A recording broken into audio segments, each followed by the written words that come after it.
So students last class में good morning students. Last class में हम डिफरेंशियल इक्वेशन में हमने क्या पढ़ लिया था, अवकल समीकरण के में कोटि और घात के बारे में हमने पढ़ लिया था। और हमने कोटि में क्या पढ़ा था, किसी अवकल समीकरण में जो उच्चतम अवकलज होता है, किसी भी अवकल समीकरण में जो उच्चतम अवकलज होता है उसकी जो कोटि होती है वो अवकल समीकरण की कोटि होती है। और उसमें हमने एक नोट लिखा था, अगर इंटीग्रेशन का साइन दिख रहा है तो पहले उस इंटीग्रेशन के साइन को वहाँ से हटाइए, उसके बाद कोटि की बात कीजिए। और घात में मैंने क्या कहा था, किसी अवकल समीकरण में जो सबसे उच्चतम अवकलज है उसकी भी सबसे उच्चतम जो कोटि है, क्योंकि हो सकता है जो सबसे उच्चतम जो अवकलज है वो एक से ज़्यादा इन्वॉल्व हो और उनमें से किसी की कोटि मान लो 2 है और एक की 3 है, तो वो कोटि को घात क्या मानी जाएगी, 3 मानी जाएगी।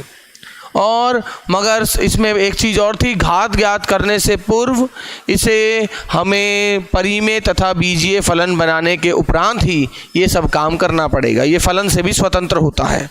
तो ये हमने लास्ट क्लास तक हमने देख लिया था और हम एक्सरसाइज 1 कर रहे थे जिसके हमने 4 से 5 क्वेश्चन देख लिए थे।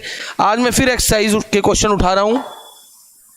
अगर मैं क्वेश्चन उठाऊँ क्वेश्चन नंबर 4 फर्स्ट का, मैं फर्स्ट ए एक्सरसाइज कर रहा हूँ, फोर्थ पार्ट में नोट कर लेता हूँ बुक में क्या लिखा है, y plus X D Y by D x का whole square, D Y by D X whole square students raise to power 4/3। और इसकी पावर कितनी दे रखी है मुझे, 4/3। और ये इक्वल टू किसके दिया हुआ है, x इंटू, जिसके पास बुक है वो देख सकता है कौन सा पार्ट है ये। तो देखिए कहीं भी इंटीग्रेशन का साइन नहीं दिख रहा, यहाँ फर्स्ट ऑर्डर का डेरिवेटिव है, यहाँ सेकंड ऑर्डर का डेरिवेटिव है। और किसी अवकल समीकरण में जो उच्चतम अवकलज होता है और इसकी जो कोटि होगी वही अवकल समीकरण की कोटि कहलाएगी। Students, the highest derivative involve in differential equation, simply we have to check the order of that derivative. मुझे केवल और केवल उस डेरिवेटिव का ऑर्डर चेक करना है जिसका ऑर्डर सबसे बड़ा है, वही डिफरेंशियल इक्वेशन का ऑर्डर कहलाता है।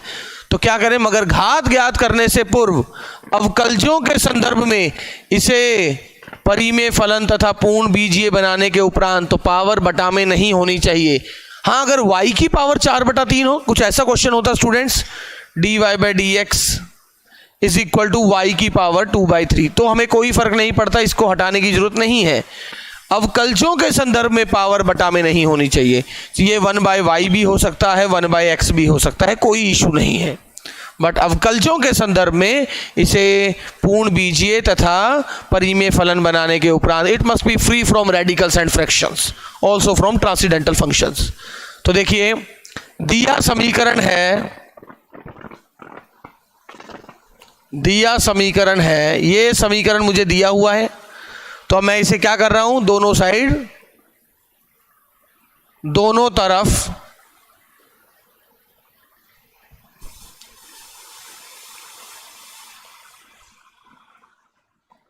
या क्या कर दिया मैंने,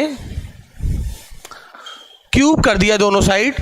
तो ये क्या बन जाएगा, y plus X D Y by D x का whole square power 4 is equal to X cube. Same इसी प्रकार का क्वेश्चन हमने देखा था, पावर 3। और अब आप देख लीजिए, अब यहां इंटीग्रेशन का साइन भी नहीं है, तो कोटि यानी ऑर्डर क्या हो गया, कोटि यानी ऑर्डर हो गया है 2, और इसकी घात या फिर डिग्री क्या हो गया, जो सबसे बड़े ऑर्डर का डेरिवेटिव है उसकी सबसे बड़ी पावर, बट सेकंड ऑर्डर का केवल एक ही डेरिवेटिव है, तो उसी की घात देख ली जाएगी और उसकी घात क्या है, 3 है। तो ये क्वेश्चन फर्स्ट का फोर्थ पार्ट था।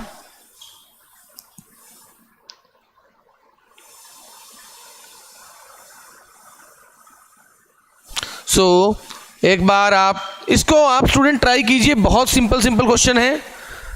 मैं एक बार 7th पार्ट देखता हूं, कोई भी स्टूडेंट इसमें से हर क्वेश्चन को बिल्कुल आराम से कर सकता है। X D Y by D x plus 3 upon dy by D x is equal to y square. मुझे नहीं ध्यान कि स्टूडेंट इस समय लाइव कर रहे हैं कि नहीं, बट अगर कर रहे हैं तो एक बार ट्राई दिस वन मैं 2 मिनट बाद करता हूं, क्योंकि मैं तो मान के चल रहा हूं कि जो स्टूडेंट कर रहे होंगे, जो ऑब्वियसली पढ़ना चाह रहे हैं, वो इसे कर रहे होंगे। तो 2 मिनट का समय है आपके पास, एक बार करिए। साफ पता है सबसे बड़ा ऑर्डर का डेरिवेटिव 1 ऑर्डर का डेरिवेटिव है, कोई इंटीग्रेशन का साइन इन्वॉल्व नहीं है, तो जिस ऑर्डर का डेरिवेटिव दिख रहा है वही ऑर्डर है। बट घात ज्ञात करने से पूर्व, बिफोर फाइंडिंग डिग्री, इसे फ्रैक्शन से फ्री करना पड़ेगा। जो बटा में dy बाई डी एक्स है ये हटना चाहिए, तो आप क्या करें, दोनों तरफ dy बाई डी एक्स से गुणा कर दीजिए। ऊपर लिख दें, जब सॉल्यूशन करेंगे, दिया समीकरण है, गिवन डिफरेंशियल इक्वेशन इज, दिया समीकरण है या दिया अवकल समीकरण है, दिया अवकल समीकरण है x dy by D x plus 3 upon dy by D x is equal. Marks चाहिए तो सबसे पहले आपको हिंदी या इंग्लिश में कोई लाइन लिखनी पड़ती है, सीधा क्वेश्चन मत स्टार्ट कर दीजिएगा। आपने दोनों साइड मल्टीप्लाई किया, दोनों तरफ dy बाई डी एक्स से गुणा करने पर दोनों पक्षों में dy बाई डी एक्स गुणा करने पर, multiplying dy by D x on both side, तो क्वेश्चन क्या बन जाएगा student, x dy by D x का, जब आपने कोई हिंदी या इंग्लिश में लाइन लिख दी है, अगले स्टेप में इंप्लाइज नहीं आता है, plus 3 is equal to y square dy by D x. और आपकी इच्छा है इसको एक साइड लाना चाहे तो ला सकते हैं। अब implies x dy by D x का whole square minus Y square dy by D x plus 3 is equal to 0। Therefore कोटि क्या हो गई, सबसे बड़े ऑर्डर का डेरिवेटिव है एक ऑर्डर का, और जो एक ऑर्डर का डेरिवेटिव है उसकी घात 1 भी है 2 भी है, उसकी जो उच्चतम घात है वो आपकी क्या कहलाएगी, डिफरेंशियल इक्वेशन की घात यानी डिग्री कहलाएगी। अगेन मैंने आपको पहले ही बोला है बहुत आसान है ये वाली बुक, बट अगली एक्सरसाइज करेंगे तो स्टूडेंट कई बार कंफ्यूज होता है किसे किस मेथड से करना है, तो आपको आर्टिकल समझने पड़ेंगे। सीधा ये नहीं कि ये वाली एक्सरसाइज में सर ने बता दिया ऐसा करना है तो अब पता ही है कि ये ऐसे करना है। आप अगर बुक बंद करके आपको कोई भी क्वेश्चन दे दे तो आपको क्वेश्चन देख के समझना है कि ये किस तरीके से होगा। अभी तो खैर हमसे कोटि और घात पूछी जा रही है तो कोई इशू नहीं है, और अभी हमने और कुछ सीखा भी नहीं है, बस कोटि और घात की ही परिभाषा पड़ी है। अगर मैं 9 देखूं तो 9th ऐसा है, f of x comma y dmy by dxm raise to power p। वैसे तो क्वेश्चन बिल्कुल इजी है, बट ये लिखने का कारण ये है कि कुछ वो ऐसा लिख दे तो इसमें घबराने की जरूरत नहीं है कि ये क्या लिख दिया है, रेज टू पावर q, और इसी प्रकार वो चलता जाएगा, एक एक डेरिवेटिव कम होता जा रहा है। ठीक है, ऐसा ही है। सो सबसे पहले ऊपर गिवन डिफरेंशियल इक्वेशन इज, दिया हुआ अवकल समीकरण है, दिस समीकरण है गिवन डिफरेंशियल इक्वेशन इज। अब मैं सॉल्यूशन कर रहा हूं, दिया अवकल समीकरण है ये, और दिया अवकल समीकरण पहले उस फॉर्म में, ये जो f of x, y है, इसका मतलब क्या है, कोई x और y का फंक्शन है। ये हो सकता है x² y³ हो सकता है f of x y, ये कुछ भी हो सकता है, ये e की पावर x हो सकता है, इसका मतलब वही है e की power x into y raise to power 0, चाहे e raise to power x plus 2y हो सकता है, कुछ भी है। ये फंक्शन एक्स वाई के दिए हैं और आगे डेरिवेटिव दिया है, और ऑलरेडी आगे आगे डेरिवेटिव कम होता जा रहा है, तो आप देख सकते हैं ऑर्डर, सबसे बड़े ऑर्डर का डेरिवेटिव क्या है, m ऑर्डर का, और डिग्री क्या है, जो सबसे बड़े ऑर्डर का डेरिवेटिव है उसी में जो सबसे बड़ी पावर है वो आपकी क्या कहलाती है, डिग्री कहलाती है। एक क्वेश्चन हम और करते हैं और उसके बाद जो बिल्कुल आसान आसान मैंने 2-3 छोड़े हैं इसको आप घर पे करेंगे।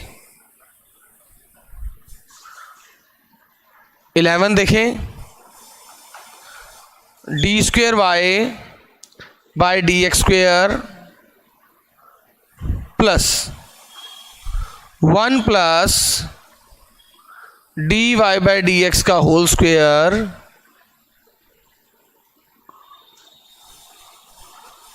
की घात है 3/2 बराबर 0। सॉल्व करें इसे सॉल्व करें, इसका ऑर्डर और डिग्री निकालें, इसका ऑर्डर और डिग्री निकालें स्टूडेंट्स।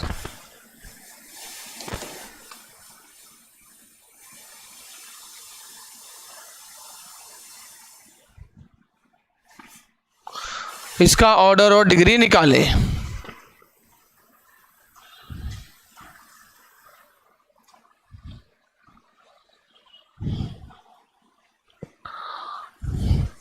दो मिनट का समय है, इसका ऑर्डर और डिग्री निकालें स्टूडेंट्स।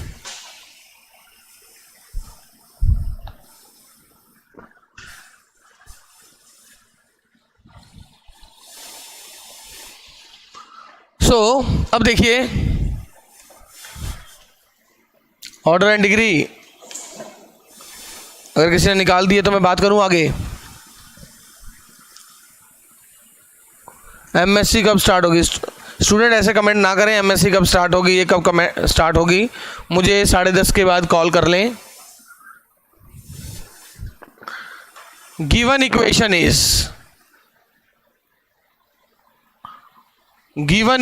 इज स्टूडेंट दिया हुआ समीकरण है, ये रहा दिया हुआ समीकरण।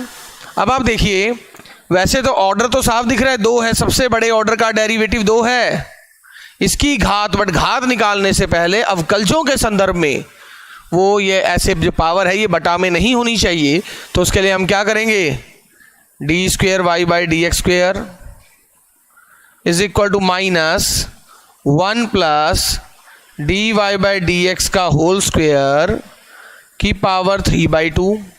अब देख लीजिए, अगर ये मैं बटा हटाना चाहता हूं तो दोनों तरफ वर्क करना पड़ेगा, स्क्वेयरिंग बोथ साइड्स, दोनों तरफ वर्ग करने पर स्क्वेयरिंग बोथ साइड्स, और दोनों साइड में वर्क करूं तो ये क्या बन रहा है, d square Y by D x square पूरे का square 1 plus D Y by D x का स्क्वेयर, और स्क्वेयर होने के कारण माइनस का स्क्वेयर, माइनस का मतलब -1 से जो मल्टीप्लाई हुआ है इसका स्क्वेयर 1 हो जाएगा, पावर 3। तो इसे ओपन करने की जरूरत है नहीं, क्योंकि d Y by D x की जो घात है उसमें मैं इंटरेस्टेड भी नहीं हूं, क्योंकि जो सबसे बड़ा ऑर्डर है उसी की पावर में मैं इंटरेस्टेड हूं। तो यहां ऑर्डर क्या हो गया मेरा, तो स्टूडेंट जो ऑर्डर है वो हो चुका है 2 और उसकी डिग्री भी, घात भी 2 हो गई है।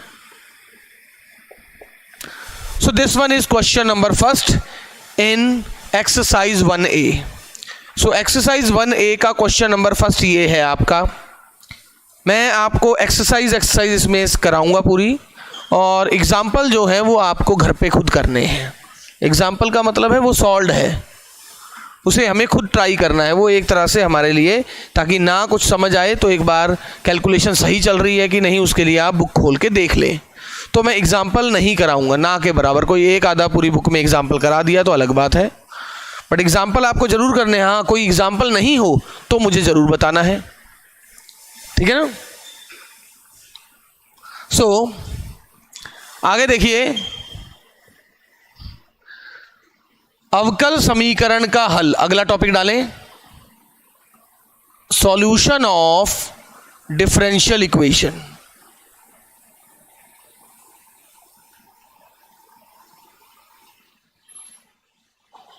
अवकल समीकरण का हल,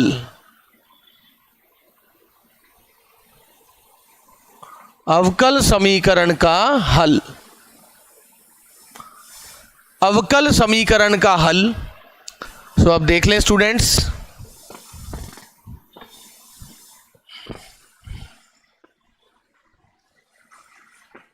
अवकल समीकरण का हल। स्टूडेंट, अवकल समीकरण का हल किसे कहते हैं? तो देखिए, पहली डेफिनेशन देखें, व्यापक हल। व्यापक हल, व्यापक हल यानी जनरल सॉल्यूशन। व्यापक हल का मतलब होता है जनरल सॉल्यूशन। किसी डिफरेंशियल इक्वेशन का जनरल सॉल्यूशन किसे कहते हैं? तो स्टूडेंट्स, किसी डिफरेंशियल इक्वेशन, देखो सॉल्यूशन अगर मैं बात कर रहा हूं, कोई डिफरेंशियल इक्वेशन की बात कर रहे हैं, तो डिफरेंशियल इक्वेशन का मतलब जिसमें स्वतंत्र चर, आश्रित चर और अवकल गुणांकों के मध्य संबंध दर्शाया गया है। अब अगर आप बचपन से जब हम पढ़ते थे, मुझे पूछा जाए इसका हल क्या होता है, तो हम कहते हैं इसका हल x बराबर 1 होता है। x बराबर 1 का मतलब, और अगर मुझे पूछा जाए इसका हल क्या है, तो हम कहेंगे इसका हल +1 भी है -1 भी है, क्योंकि 1 पुट करके भी लेफ्ट और राइट साइड बराबर है और -1 पुट करके भी बराबर है। तो डिफरेंशियल इक्वेशन का हल का मतलब, जो आपको डिफरेंशियल इक्वेशन जो dy/dx की फॉर्म में दी होगी, जो भी आपका हल का मतलब है, वहां पर हल में dy/dx इन्वॉल्व नहीं होना चाहिए। मतलब जो आपका हल आया है, अगर मैं उसको दोबारा डिफरेंशियल इक्वेशन, जैसे इस इक्वेशन का हल आप निकालते थे तो 1 और 2 आता था, और आप चाहे 1 रख के देख लें, सेटिस्फाई हो रहा है कि नहीं। जो हल होगा वो अपने समीकरण को तो जरूर संतुष्ट करेगा, किसी भी समीकरण का जो हल है वो उसे जरूर संतुष्ट करेगा। तो अगर अवकल समीकरण का कोई हल है तो उसे जरूर संतुष्ट करेगा। यानी आपके पास x और y में एक ऐसा रिलेशन आ जाएगा, जब उसका दोबारा डेरिवेटिव करें तो वो उस डिफरेंशियल इक्वेशन को जरूर संतुष्ट करेगा। मतलब उस हल को वापस समीकरण में पुट करें तो उसे जरूर संतुष्ट करेगा, उसे हल कहा जाता है। बट अब यहां पर बात चल रही है व्यापक हल की। तो व्यापक हल किसे कहते हैं? तो लिखे डेफिनेशन, किसी अवकल समीकरण, किसी अवकल समीकरण का ऐसा हल, ऐसा हल का मतलब वो हल तो होना ही चाहिए। और स्टूडेंट, हल तो सबको ही पता है ना, अगर मैं किसी को सॉल्यूशन कह रहा हूं तो उस सॉल्यूशन का मतलब है वो डिफरेंशियल इक्वेशन को सेटिस्फाई कर रहा है। किसी भी इक्वेशन का जो सॉल्यूशन होगा वो उसको सेटिस्फाई तो करेगा ही। मगर यहां बात चल रही है किसी अवकल समीकरण का ऐसा हल। अब हल तो ठीक है तुम्हें पता है, बट व्यापक हल किसे कहते हैं? तो किसी अवकल समीकरण के ऐसे हल को हम व्यापक हल कहते हैं जिसके हल में उतने ही स्वेच्छ अचर हो। स्वेच्छ अचर का मतलब जैसे C1 C2 हम लिखते थे, उतने ही आर्बिट्री कांस्टेंट हो जितनी डिफरेंशियल इक्वेशन का ऑर्डर है। यानी डिफरेंशियल इक्वेशन का जो ऑर्डर चल रहा है, और ऑब्वियसली बात है अगर सेकंड ऑर्डर का डेरिवेटिव है, वो d²y/dx² हटाने के लिए मुझे 2 बार तो इंटीग्रेशन करना पड़ेगा ना, तभी तो वो d जो डेरिवेटिव दिख रहा है वो हटेगा, और 2 बार इंटीग्रेशन करूंगा तो 2 बार तो स्वेच्छ अचर आना ही आना है। तो किसी डिफरेंशियल इक्वेशन का ऐसा हल, मतलब वो हल तो हो, किसी डिफरेंशियल इक्वेशन का ऐसा हल जिसमें स्वेच्छ अचरों की संख्या अवकल समीकरण की कोटि के बराबर हो, ऐसे हल को, हल तो होना चाहिए, ऐसे हल को अवकल समीकरण का हल कहते हैं। तो देखो, किसी अवकल समीकरण का ऐसा हल जिसमें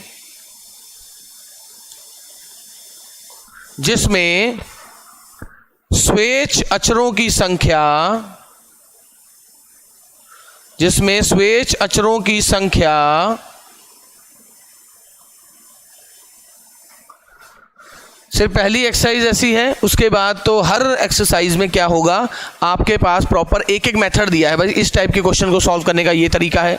बट हमें फाइनली ये भी समझ जाना है कि हमारे पास वहाँ थोड़ा लिखा जाएगा इसको इस तरीके से करो, सिर्फ लिखा जाएगा सॉल्व द डिफरेंशियल इक्वेशन। हमें क्वेश्चन देख के समझना है। किसी अवकल समीकरण का ऐसा हल जिसमें अभी तक मैंने डिफरेंशियल इक्वेशन कुछ नहीं किया, कोई सॉल्यूशन निकालने का तरीका सीखा ही नहीं, अभी सिर्फ कोटि कैसे निकालते और घात कैसे निकालते, बस अभी तक हमें क्या कोटि और घात निकालना आता है। तो मुझे पता लग गया है कि अभी तक मेरे को जितना पढ़ाया गया है वो मेरे को समझ आ चुका है। सॉल्यूशन की अभी बात होगी, जब क्वेश्चन निकालेंगे तब देखेंगे क्या हो रहा है। किसी अवकल समीकरण का ऐसा हल जिसमें स्वेच्छ अचरों की संख्या अवकल समीकरण की कोटि के बराबर हो, कि कोटि के बराबर हो,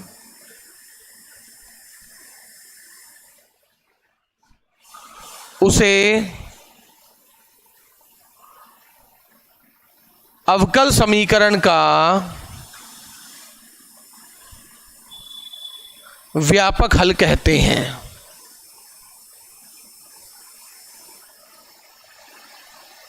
उसे अवकल समीकरण का व्यापक हल कहते हैं। ओके, तो अगर इंग्लिश वाले लिखना चाहते हैं तो लिखें the solution of differential equation, the solution of differential equation in which number of arbitrary constants, in which number of arbitrary constants, जिसमें स्वेच्छ अचर उतने ही हो, number of arbitrary constants is equal to order of differential equation। एक ऐसा solution, differential equation का ऐसा solution जिसमें differential equation की कोटि के बराबर ही स्वेच्छ अचर प्रेजेंट हो, उपस्थित हो, उसे हम कहते हैं। फॉर एग्जाम्पल, एक छोटा सा मैं एग्जाम्पल दे देता हूं, जैसे dy बाई डी एक्स बराबर x। हम कोई ऐसी चीज मान लो सॉल्व कर रहे हैं, x या x बटा वाई, कुछ भी लिख लो, चलो x बटा वाई लिख देता हूं। तो हम क्या करते हैं इसे सॉल्व करने के लिए, y dy is equal to x d x. अगर मैं दोनों साइड समाकलन कर दूं, ये सॉल्व करने के जो तरीके हैं वो हम आगे सीखेंगे। अभी तो पूछा जा रहा है कि किस हल को क्या कह रहे हैं, सॉल्व करने का हम इस एक्सरसाइज में कोई तरीका सीख ही नहीं रहे हैं। इस एक्सरसाइज में अब जो अगला क्वेश्चन आ रहा है, क्या ये हल है और ये हल कौन सा हल है, बस इस एक्सरसाइज में बस आपसे यही पूछा जाएगा, इसका व्यापक हल निकालो, क्या ये इसका डिफरेंशियल इक्वेशन है कि नहीं। सॉल्यूशन निकालने की टेक्निक क्या होती है वो अगली एक्सरसाइज से है, तभी उसमें मेथड्स आएंगे। तो ये बनेगा y square by two is equal to x square by two, plus arbitrary constant लिखना है तो c बटा 2 लिख लो या c लिख दो, कुछ भी लिख सकते हैं, बट ऐसा होता है तो अपॉन 2 हटाने के लिए हम नॉर्मली ऐसा भी लिख देते हैं। सो आप देख पा रहे हो स्टूडेंट्स, क्या आप देख पा रहे हो कि y square minus x square बराबर c क्या हो गया, इसका सॉल्यूशन हो गया। और अगर आपको चेक करना है कि ये सच में इसका आंसर है कि नहीं, तो जरा पुट करके देख लें। अगर ये सॉल्यूशन है तो इस डिफरेंशियल इक्वेशन को सेटिस्फाई कर रहा होगा, वैसे तो सॉल्व करके सॉल्यूशन निकाल ही दिया है, वरना इसका क्या बनेगा 2y, इसका x के लिए डेरिवेटिव करो dy by D x minus x square का 2x बराबर 0, इसको इधर ले जाइए, y dy by D x is equal to x, 2 से भाग कर दिया है, 2 गायब, और ये x बटा y। तो ये डिफरेंशियल इक्वेशन का सॉल्यूशन है। और जितना ऑर्डर था किसी डिफरेंशियल इक्वेशन का, किसी डिफरेंशियल इक्वेशन जितना ऑर्डर है उसके सॉल्यूशन में उतने ही स्वेच्छ अचर मुझे नजर आ रहे हैं। तो किसी डिफरेंशियल इक्वेशन के सॉल्यूशन में अगर उतने ही स्वेच्छ अचर उपलब्ध हो, उपस्थित हो, जितना ऑर्डर है डिफरेंशियल इक्वेशन का, तो इस टाइप के सॉल्यूशन को हम क्या बोलते हैं स्टूडेंट्स, जनरल सॉल्यूशन यानी व्यापक हल कहते हैं। सो कम टू सेकंड सॉल्यूशन। अभी हम ये पढ़ रहे हैं कि सॉल्यूशन किस किस प्रकार के होते हैं। पहली एक्सरसाइज में ऐसा ही है, पर्टिकुलर सॉल्यूशन। पर्टिकुलर सॉल्यूशन यानी विशिष्ट हल।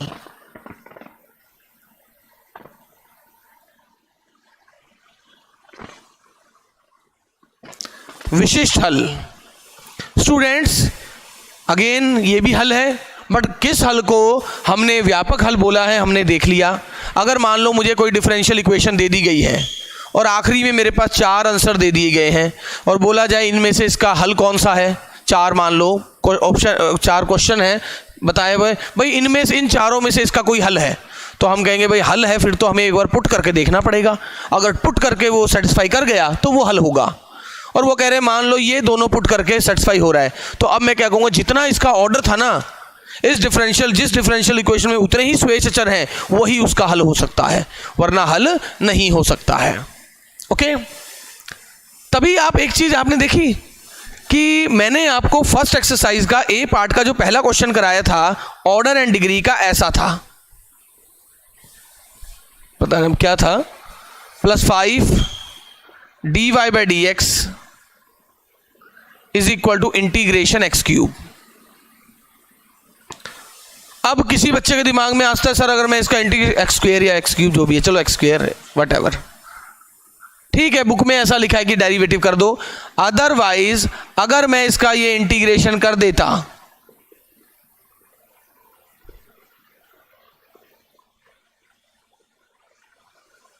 मगर डिफरेंशियल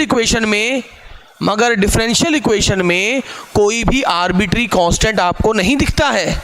इसका मतलब असली इक्वेशन कोई रही होगी जिसको एक बार आपने सॉल्व करने के बाद, एक स्टेप बाद वो ऐसी बन गई है भाई। क्योंकि अगर यहाँ 2 ऑर्डर का डेरिवेटिव होता, मुझे सॉल्यूशन निकालना, y तक पहुंचना होता, तो मैं एक एक बार डेरिवेटिव करते धीरे धीरे तो पहुंचता।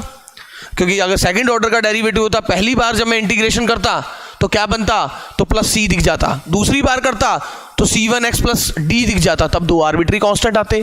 तो अगर इस इक्वेशन में c इन्वॉल्व है, मतलब जिस डिफरेंशियल इक्वेशन को सॉल्व करके ये आया होगा वो इससे एक बड़ी ऑर्डर की रही होगी, क्योंकि उसी में भाई c का मतलब है कहीं ना कहीं से इंटीग्रेशन करके ही तो आया होगा। तभी मैंने कहा था ये मैं बाद में बताऊंगा, ये बेसिकली जब 6th चैप्टर होगा ना तब मैं आपको ये और तरीके से समझा पाऊंगा। हाँ भाई ये ऐसा भी है, अदरवाइज कोई ऐसा लिख दे इसका मतलब ये डिफरेंशियल इक्वेशन ही अपनी प्रॉपर फॉर्म में नहीं है। ये डिफरेंशियल इक्वेशन जहां से रिड्यूस हुई होगी वो ऑलरेडी 3 ऑर्डर की डिफरेंशियल इक्वेशन पड़ी होगी, जिसको आपने वाइल सॉल्विंग जहां पर ये कन्वर्ट हुई है वहां जाके रोक के अब आपको बोल दिया कि एक्चुअल डिफरेंशियल इक्वेशन का ऑर्डर बता दीजिए। तो एक्चुअल डिफरेंशियल इक्वेशन 3 ऑर्डर का रहा होगा जैसा हमने पढ़ा था। हमने क्या किया, दोनों साइड क्या कर दिया, डेरिवेटिव कर दिया। बट हर बार दोनों साइड डेरिवेटिव चलेगा नहीं, बट आपके लिए चल जाएगा क्योंकि बीएससी सेकंड ईयर में वही आएगा जो इन किताबों में है। तो इसीलिए मैंने पेन नहीं ली थी, मैंने सीधा बोल दिया था। बट ये उस एक बच्चे के लिए जो वास्तव में सुनना चाह रहा था कि सर क्या मैं अगर इंटीग्रेशन करता तो क्या होता, क्योंकि ये कई बार हमारे सामने जब हम पढ़ाते रहते हैं तो ऐसे क्वेश्चन आते हैं। कुछ ऐसे अच्छे बच्चे भी होते हैं जिनके दिमाग में ये क्वेश्चन आता है। इवन 1-2 मैं जानता भी हूँ फैकल्टीज़ को भी, जिनको भी यही डाउट रहता है कि आखिरकार हमने ये इंटीग्रेशन क्यों नहीं किया। सर थोड़ा इंग्लिश में बताओ।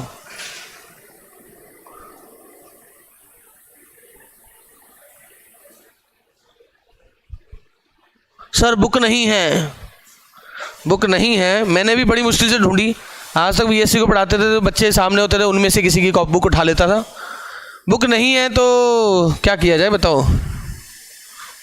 वो जब मैं ऐप में जोड़ूंगा तो मैं ये कर सकता हूँ कि एक्सरसाइज की फ़ोटो खींच के उसमें पीडीएफ की फॉर्म में डाल सकता हूँ।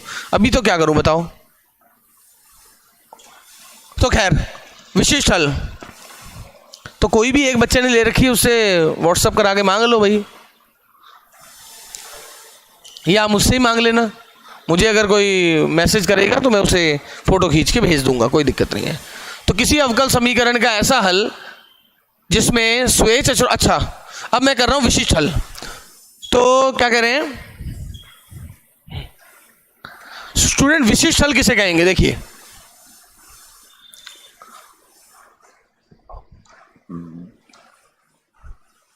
देखिए विशिष्ट हल किसे कहेंगे स्टूडेंट। अगर किसी अवकल समीकरण के व्यापक हल में, अच्छा इंग्लिश बोलो ज़्यादा, मैं पहले एक बार हिंदी बोल देता हूँ फिर एक बार इंग्लिश, बाईलैंग्वेज चलते हैं। जब आप बाईलैंग्वेज बोल रहे हैं तो इसका मतलब बाईलैंग्वेज भी पढ़ाना चाहिए। तो किसी अवकल समीकरण का जो व्यापक हल निकला था उसमें स्वेच अचर को कोई खास यानी विशिष्ट मान देने पर जो हल प्राप्त होता है उसे विशिष्ट हल कहते हैं। स्टूडेंट इसे इंग्लिश में कहा जाता है पर्टिकुलर सॉल्यूशन। पर्टिकुलर सॉल्यूशन का मतलब एक ऐसे सॉल्यूशन को मैं पर्टिकुलर सॉल्यूशन देता हूं जो डिफरेंशियल इक्वेशन के जनरल सॉल्यूशन में, जो जनरल सॉल्यूशन निकला था उसमें आर्बिट्री कांस्टेंट को कोई पर्टिकुलर वैल्यू देने पर जो सॉल्यूशन मिलता है। आर्बिट्री कांस्टेंट किसके? जनरल सॉल्यूशन के। जनरल सॉल्यूशन में जो आर्बिट्री कांस्टेंट होंगे उन्हें कोई पर्टिकुलर वैल्यू देने पर जो सॉल्यूशन मुझे मिलेगा उसे हम क्या कहते हैं? Particular solution. तो लिखें ऐसा हल तो है ही, the solution which is obtained, ऐसा हल जो अवकल समीकरण के व्यापक हल में विशिष्ट मान, व्यापक हल में स्वेच अचर को, व्यापक हल में स्वेच अचर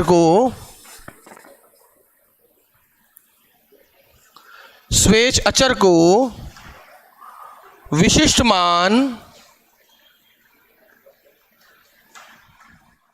देने पर प्राप्त हो। सो आप देख रहे हैं स्टूडेंट्स, कैसे हल को विशिष्ट हल कहते हैं। The solution which is obtained, the solution which is obtained by giving, ऐसा सॉल्यूशन जो कैसे प्राप्त हो रहा है, by giving particular value, by giving particular value to arbitrary constant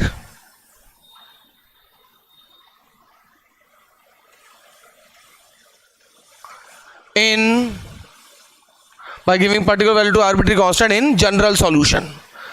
student, general solution में आर्बिट्री कांस्टेंट को पर्टिकुलर वैल्यू देने पर जो सॉल्यूशन मिलेगा उसे हम क्या कहेंगे, जनरल सॉल्यूशन। फॉर एग्जांपल यही क्वेश्चन लिख देते हैं दोबारा, साथ में ऐसा दे दिया जाए y of 1 बराबर 2,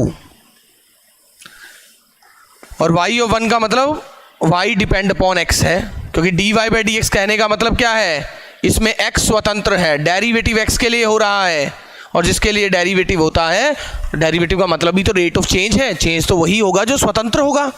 तो x यहाँ स्वतंत्र है, यानी y x पर निर्भर है, तभी y ऑफ x, यानी ये x है, जब x 1 होता है तो y 2 दे रखा है। इसको सॉल्व करने पर अभी मैंने देखा था ऐसा आया था, बिल्कुल एग्जैक्टली पिछला क्वेश्चन है जैसा मैंने सॉल्व किया था, चाहे आप देख लो, ये सॉल्यूशन आ गया। अब कंडीशन क्या कह रही है, जब x बराबर when x is equal to 1 तो y होता है 2, तो नंबर 1 में पुट कर दिया, तो नंबर 1 क्या आ गया, 4 माइनस 1 बराबर c, तो c क्या आ गया स्टूडेंट 3। तो आपका सॉल्यूशन क्या हो गया, अतः हल है, therefore solution is y square minus x square बराबर 3। सो देखिए स्टूडेंट, ये मेरा पर्टिकुलर सॉल्यूशन आ गया y square minus x square बराबर 3। ऐसे सॉल्यूशन को हम विशिष्ट हल यानी पर्टिकुलर सॉल्यूशन कहते हैं, जो जनरल सॉल्यूशन में आर्बिट्री कांस्टेंट को पर्टिकुलर वैल्यू देने पर, विशिष्ट मान देने पर प्राप्त किया जा सके, ऐसे हल को डिफरेंशियल इक्वेशन का विशिष्ट हल कहते हैं। पहली एक्सरसाइज में हमें यही बता रखा है, कोटि किसे कहते हैं, घात किसे कहते हैं, हल किसे कहते हैं, हल किस किस प्रकार के होते हैं। हल निकालना सिखाया नहीं है, हल निकालना हम अगली एक्सरसाइज में सीखेंगे कि हल बेसिकली कैसे निकाला जाएगा। ओके, हल निकालने का जो मेन तरीके हैं, अलग अलग डिफरेंशियल इक्वेशन आ जाए तो उनका, क्योंकि इस चैप्टर का नाम तो क्या है, first order and first degree, तो इस चैप्टर में तो फर्स्ट ऑर्डर और फर्स्ट डिग्री के बाहर का कोई क्वेश्चन तो होना ही नहीं चाहिए, वो आगे से नहीं आएगा जब सिखाएंगे। अभी तो कोई भी डिफरेंशियल इक्वेशन दे दिया, ऑर्डर चेक करो, इसका सॉल्व थोड़ा ना करवाया है आपका। जब chapter first order first degree है तो 2 डिग्री को ऑर्डर को सॉल्व कराने का जब तरीका ही नहीं आता अभी हम सबको नहीं आता, अभी हमें नहीं सिखाया गया है, तो जब आएगा तो ऑब्वियसली उस चैप्टर का नाम उसी प्रकार का होगा।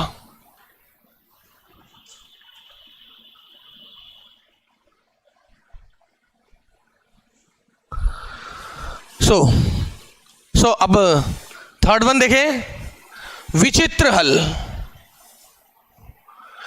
विचित्र हल का इस्तेमाल सेकंड चैप्टर में हुआ है, और मजे की बात है ये जो फर्स्ट चैप्टर है ये एक तरह से 11th-12th में आपने पढ़ा हुआ है। थर्ड वन विचित्र हल, एक बार ये करके थर्ड करके फिर हम बढ़ेंगे एक्सरसाइज में।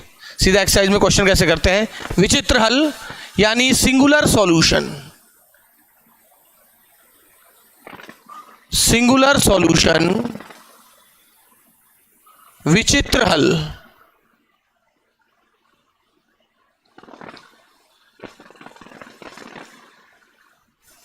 और इंग्लिश और हिंदी दोनों में लिखने का एक बेनिफिट होता है, तो और ऊपर से थोड़ा सा इंग्लिश मीडियम वाले भी हल्का हल्का हिंदी भी समझने की कोशिश करें।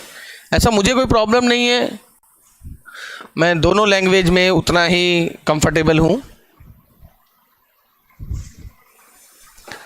विचित्र हल का मतलब क्या होता है स्टूडेंट, ऐसा हल, अभी आपने क्या पढ़ा, व्यापक हल क्या था, जनरल सॉल्यूशन।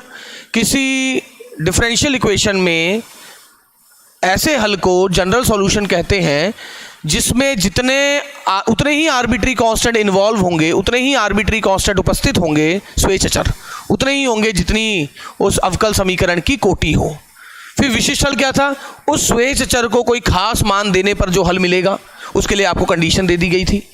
अब सिंगुलर सॉल्यूशन का मतलब क्या है? वो हल तो है मगर वो व्यापक हल से प्राप्त नहीं हो रहा है, मतलब इस हल से प्राप्त नहीं हो रहा है। हल होकर भी वो इसमें से सी पर कोई भी मान दे दिया जाए, सी के किसी भी मान देने पर वो हल ना मिले मगर वो हल हो।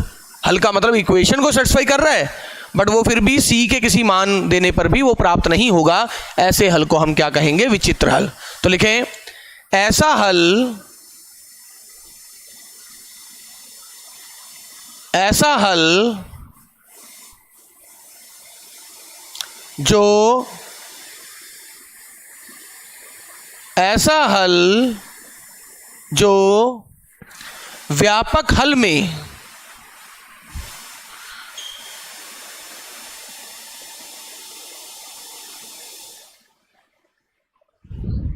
जो व्यापक हल में स्वेच्छ अचर को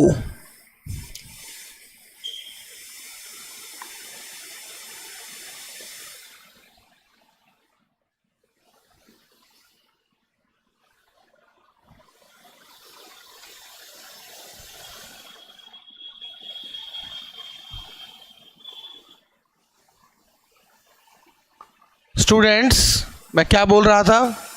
ऐसा हल जो व्यापक हल में स्वेच्छ अचर को कोई विशिष्ट मान देने पर, ऐसा हल जो व्यापक हल में स्वेच्छ अचर को कोई विशिष्ट मान देने पर प्राप्त ना किया जा सके उसे विचित्र हल कहते हैं। अभी हल कैसे निकालते हैं इसकी अभी चर्चा ही नहीं हुई है। मैं अभी तो सिर्फ हम हल की डेफिनेशन पढ़ रहे हैं जो कि फर्स्ट में है।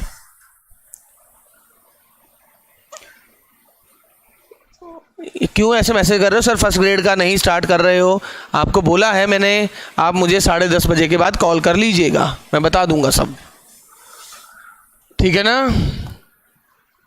ओके, अब आप देखिए मेरा मतलब क्या है। अभी मैं एक डिफरेंशियल इक्वेशन लिख रहा हूँ, उसका सॉल्यूशन जो मैं लिख रहा हूँ वो अभी हमें सॉल्व करना नहीं आता है। मैं फिर भी y is equal to px plus a/p, ये हम सेकंड चैप्टर में पढ़ेंगे। इस p का मतलब यहां पर क्या है? मैं नहीं कह रहा हूं स्टूडेंट आप ध्यान दो कि मैं आपको नहीं कह रहा हूं कि आप ध्यान दो कि ये जो इसको सॉल्व कैसे किया जाता है। मैं तो सिर्फ आपको बता रहा हूं कि सेकंड चैप्टर अगर किसी का बुक है, वो सेकंड चैप्टर जब करेंगे तब तो आ ही जाएगा। एक ऐसी डिफरेंशियल इक्वेशन दी है जहां p का मतलब है dy/dx और इसका जो सॉल्यूशन होता है वो ऐसा होता है। इसका सॉल्यूशन जो है वो ऐसा होता है। वो ठीक है, पता नहीं कैसे सॉल्व करते होंगे, ये वैसे क्लैरो फॉर्म है, पता नहीं कैसे करते होंगे। मान लो ठीक है सर कह रहे हैं तो मान लेते, सर भी क्या याद करेंगे, ऐसा होता होगा, चलो मान लिया। मान लो इसका सॉल्यूशन ये है। अब ये सॉल्यूशन है। अब यहाँ पर m को, जो c था वहाँ काम, यहाँ वो m कर रहा है। अब m को अगर मैं 1 पुट करूँगा तो एक विशिष्ट हल आएगा, m को कुछ और 5 पुट कर दूंगा तो कोई और विशिष्ट हल आएगा, m को 100 पुट कर दूंगा तो कोई और आएगा। बट अगर आपने 11th-12th आपको याद हो तो ये किस चीज़ की इक्वेशन थी? ये पैराबोला y² बराबर 4ax के स्पर्श रेखाओं का समीकरण है।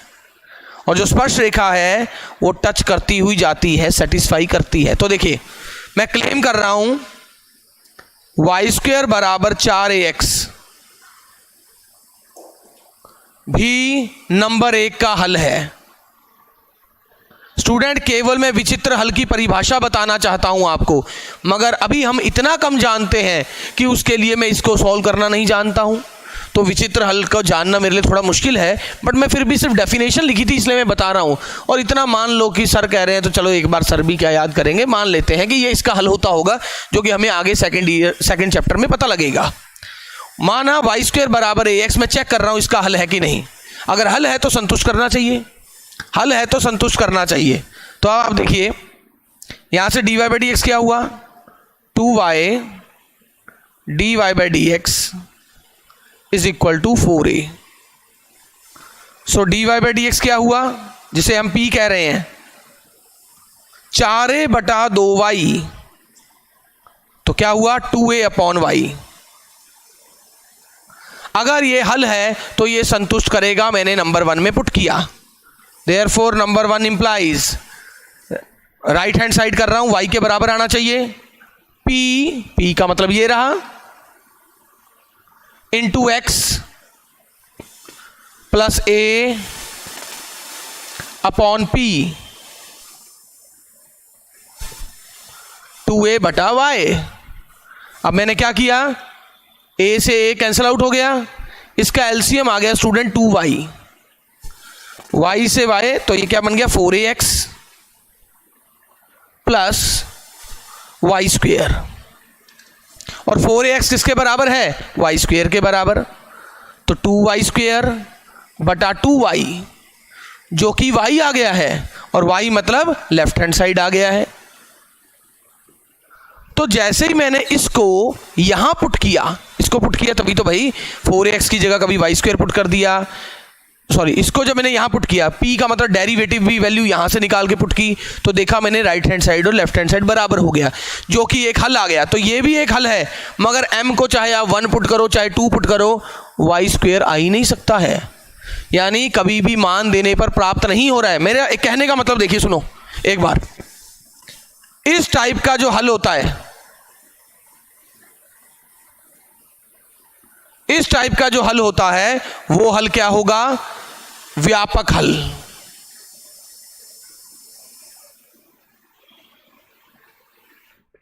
मान लो कोई भी x, y और c में कुछ आंसर आ गया, अब इसी c को कोई खास नंबर देने पर, कोई खास नंबर देने पर जो भी कंडीशन दी होगी उससे जो मिलेगा विशिष्ट हल, इस शक्ल का होता है विशिष्ट हल। अरे सॉल्व करना बहुत आसान है, अभी हम सॉल्व करेंगे, कुछ भी नहीं है, और इनसे अलग जो यहां से कोई मतलब नहीं है, इसलिए ई लिख रहा हूं, इस शक्ल का जो होगा वो होगा आपका विचित्र हल।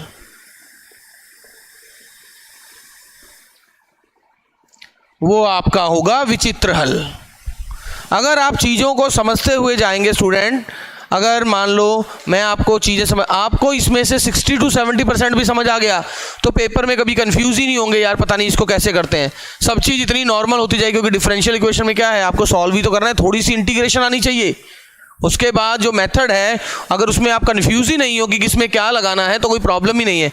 आज मैंने केवल और केवल वो कोटि और घात के क्वेश्चन करवाए हैं, और केवल 3 परिभाषाएं बताई है और कुछ नहीं बताया है, बट ये बस इतना जो है यहाँ से यहाँ कैसे आए ये हम अभी करने की स्थिति में नहीं है, बट मैं ये बता देता हूँ, ये इसका हल होता है चैप्टर नंबर 2। किसी के पास बुक हो तो वो चाहे चैप्टर नंबर 2 में देख लें, हाँ सर सही कह रहे थे, इसका ये सॉल्यूशन है।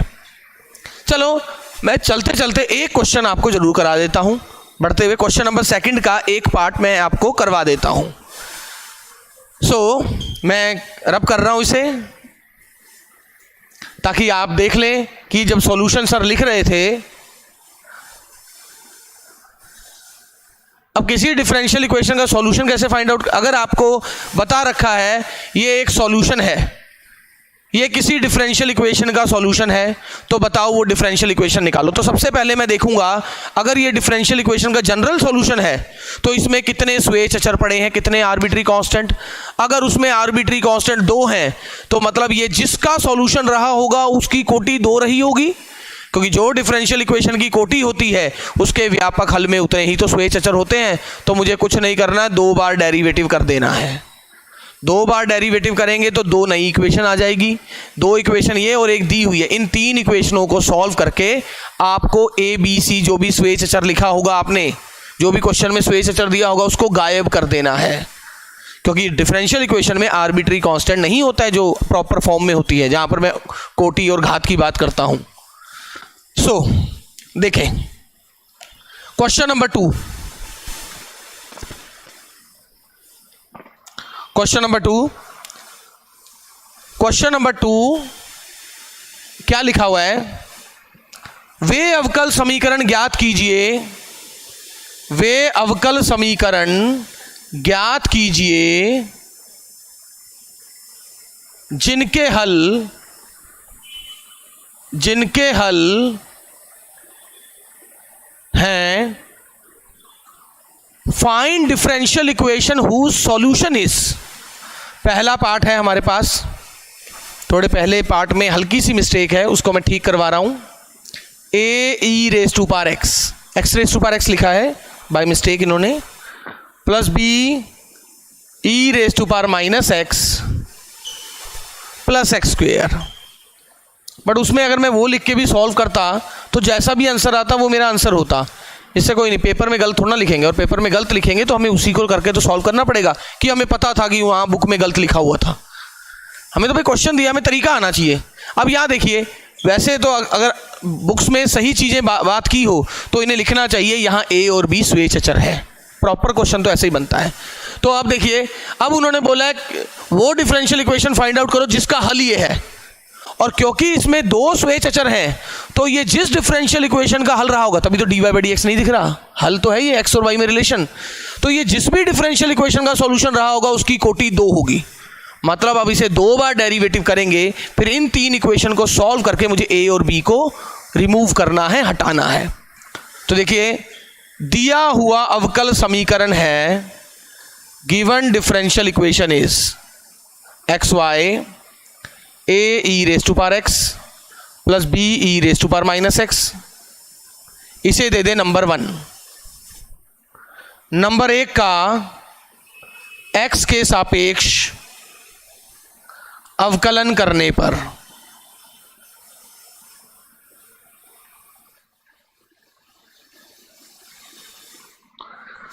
First function derivative of second plus second function derivative first, बचपन से हम अवकलन करते हैं, इज इक्वल टू ए ई की पावर एक्स, इसका डेरिवेटिव ई की पावर माइनस एक्स का अवकलन माइनस ई की पावर माइनस एक्स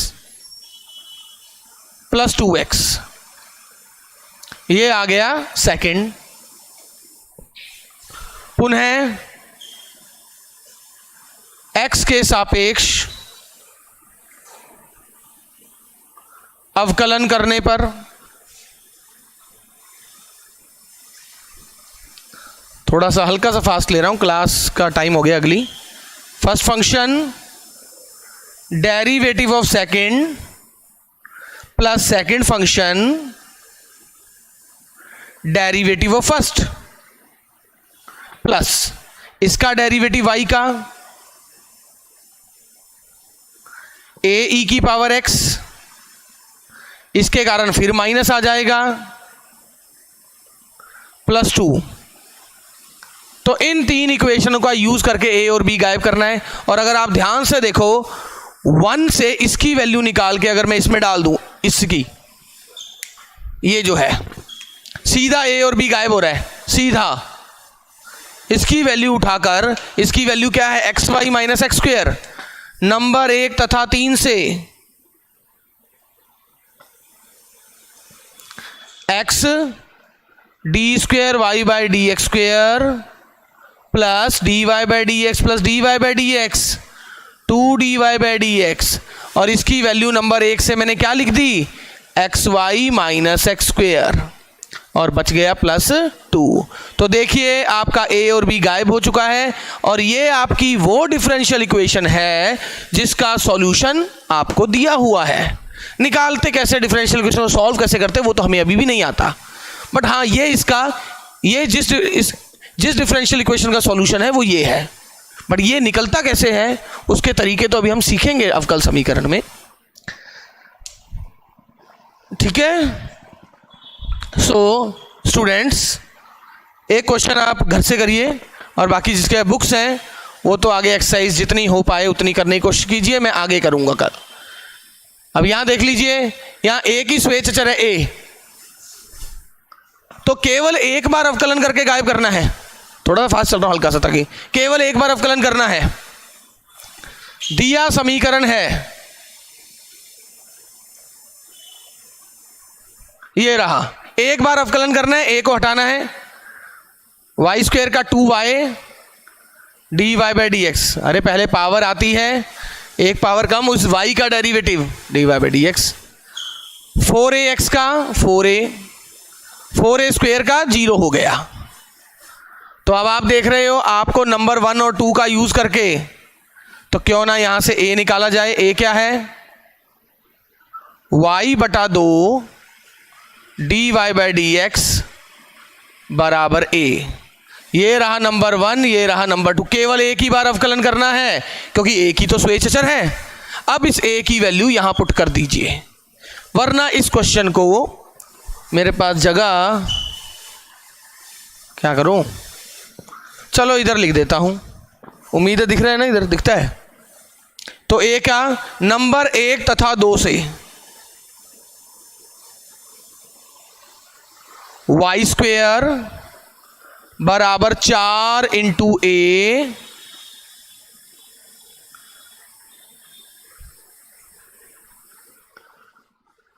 चाहे तो 4a सीधा यहां से भी डाल देते, कोई प्रॉब्लम नहीं थी, वरना वही मल्टीप्लाई करना पड़ेगा। जो आप चाहो वैसा कर सकते हो, इंटू एक्स प्लस a, ऐसा। अब बस मल्टीप्लाई करना रह गया है, 2xy dy by D x, 2 से 2 cancel out, y square dy by D x का होल स्क्वेयर। तो ये वो डिफरेंशियल इक्वेशन आ गई है। और आप देख लीजिए इस डिफरेंशियल इक्वेशन का ऑर्डर एक ही है, dy बाई डी एक्स ही तो है, घात चाहे 2 हो गई है। तो इस टाइप के हम क्वेश्चन अब कल करेंगे। थोड़ा सा हल्का सा एंड में मैंने हल्का सा फास्ट ले लिया था क्योंकि क्लास का एक्चुअली अगली क्लास का टाइम हो गया है, बट मैं सोच रहा था कम से कम एक क्वेश्चन तो आपको बता दूं। ठीक है स्टूडेंट्स, तो इसे नोट कर लें और कल हम इसके आगे बढ़ेंगे, और जिसके पास बुक है वो आगे के क्वेश्चन ट्राई करे कुछ। Okay, so till then bye.